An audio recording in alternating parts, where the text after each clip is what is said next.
Alright, first off, I want to give all praises, honor, and glory unto Yahweh, Bashem Yahushai, Bashem Makakwadash. Double honors to the apostles and elders of Great Millstone who rule well. Shalom to the brothers in the highways and byways pushing this word now, sincerity and truth. The sisters, the believers, the helps. Shalom.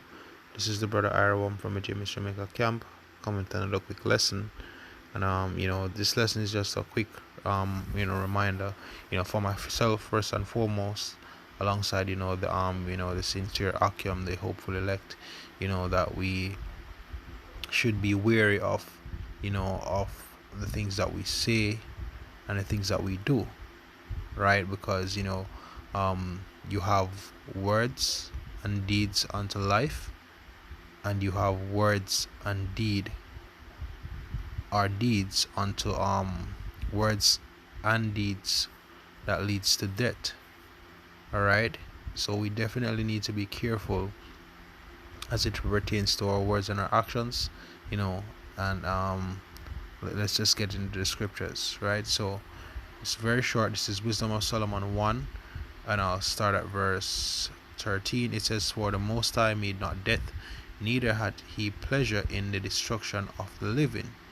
All right, so especially if you've been blessed with the the understanding and the mercies of Yahweh Shem Yahushai, to come to the understanding of these scriptures, this is definitely something that we need to understand, that Yahweh Shem Yahushai doesn't have pleasure in the destruction of the living.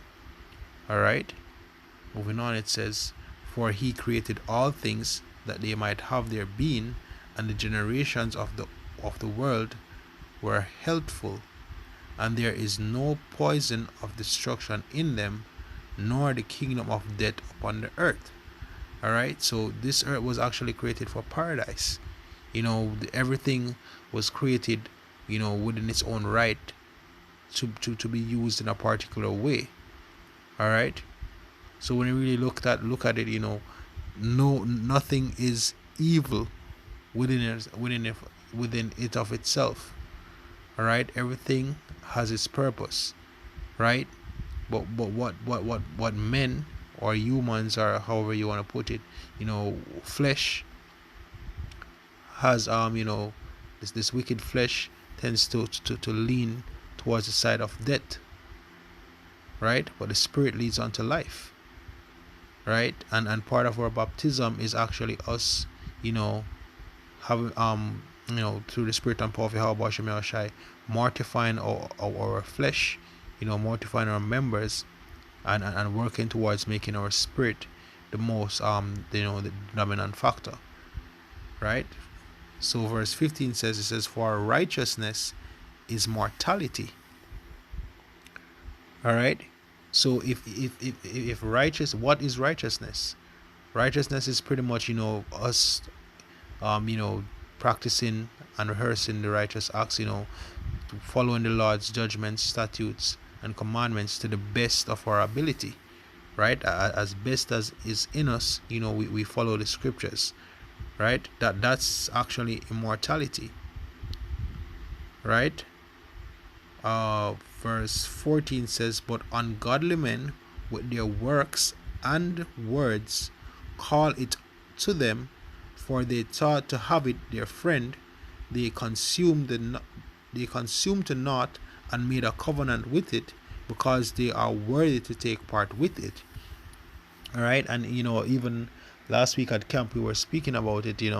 That funny enough, the things, in order to have a so-called easy life on this side, in order to be well off, in order to be good, as it pertains to this life or this world, everything of that that's considered good requires you to sin, right? If let's say, for example, generally, to have, if you're actually working on honest bread, 9 times out of 10, you make way less than someone who is actually committing crimes or things of that nature, or doing something that's shady, right? Whenever you walk the right path, and you walk through with a noble cause, then it's going to be 10 times harder for you, because it's easier for people, who cut the line, who, hop the fences, that takes the shortcuts. They always,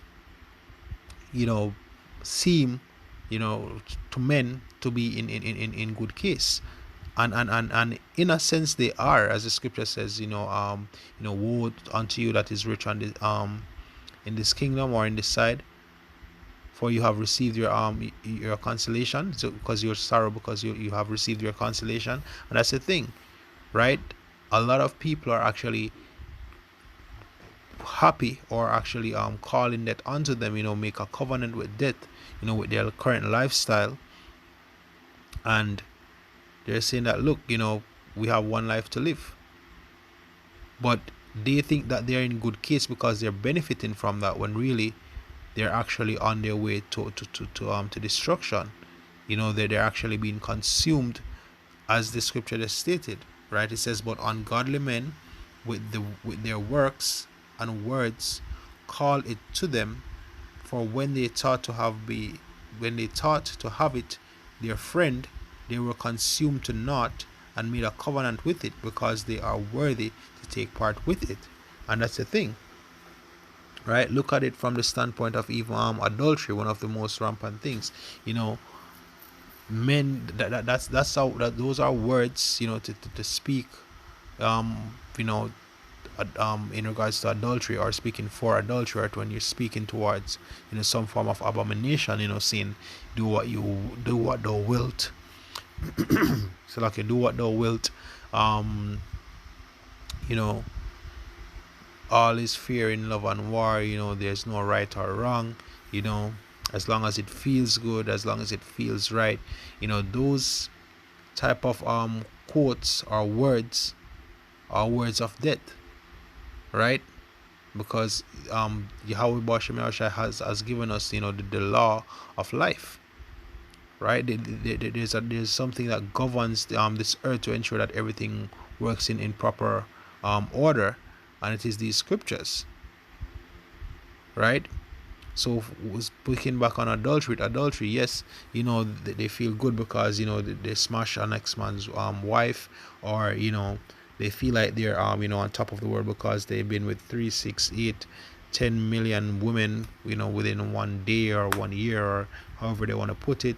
The love of money, feeling that because they have money, then that just do all that you need to do to get it, regardless of what it costs, right? Cost you carnally, or even spiritually. Regardless of what it costs you spiritually, you'll be fine. Just enjoy the pleasures of today, right? But that's when you have a mindset like that, then you're actually having that mindset of death. However, if you're thinking about righteousness, as it says here in verse 15, it says, for righteousness is immortality, right? It also says that wisdom is the gray hair of men, right? As a matter of fact, let me see if I can get that. I think it's in the next 3 scriptures. Let me check.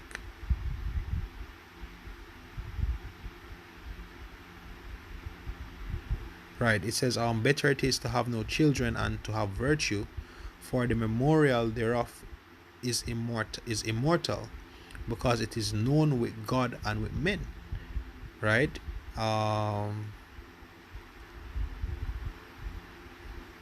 It says,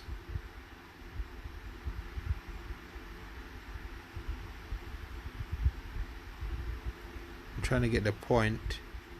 Right, verse 8 says, for honorable age is not that which standeth in length of time, nor that is measured by number of years, but wisdom is the gray hair unto men, and an unspotted life is old age.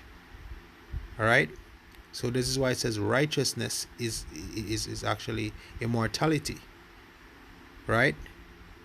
So really and truly, honorable age is based on what you do today, right? It's based on the wisdom that you have and how you use it, i.e., and a man's wisdom based on what the things that they say, and the things that they do, right? But wisdom is the gray hair unto men, and an unspotted life is old age, right?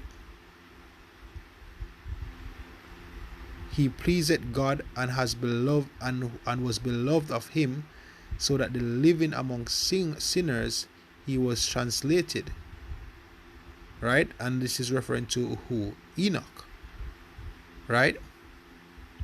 Referring to Enoch. Do I need to go more? Hold on just a second, Akim.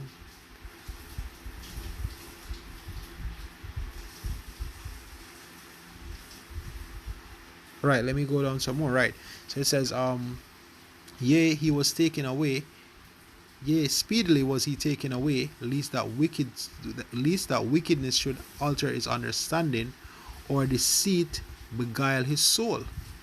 Right, so wickedness can alter one's understanding to what? The ways of death. Right, it says, for bewitching of naughtiness that obscure things that are honest, and the wandering of concupiscence that undermine the simple mind. All right, and when you look up, it says naughtiness that obscured that things that are honest, right? And it says a wonder, and the wandering of concupiscence. Concupiscence goes back to what?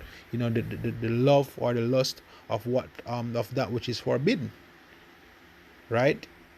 It does undermine the simple mind, right? Verse 13 says, he being made perfect in a short time fulfilled a long time, right? It says, this people saw and understood it not, neither laid up this in their minds, that his grace and mercy is with his saints, and that he had respect unto his chosen, referring to the Most High. Verse 16 says, thus the righteous that is dead shall condemn the ungodly which are living, and the youth that is soon perfected, the many years and old age of the unrighteous. For they shall see the end of the wise, and shall not understand what God is in his counsel had decreed for him, and to what end that the Lord had set him in safety. Right? So pretty much this is just going into the fact that your words and your deeds can, or our words, let me say it that way, our words and our deeds can lead unto immortality, which is unto life, and our words and our deeds can lead unto death. Right? So even though we're in the truth, this is something that we definitely need to be mindful of. Right? So hope this was edifying. Hope this build you, brothers. Once more to give all praises, honor and glory unto Yahweh Bashem Yahushai, Bashem Rakak Wadash. Double honors to the apostles and elders of Great Millstone who indeed rule well. Shalom to the brothers in the highways and byways pushing this word down in all sincerity and truth. The sisters, the believers, the helps, the hopeful elect. Shalom.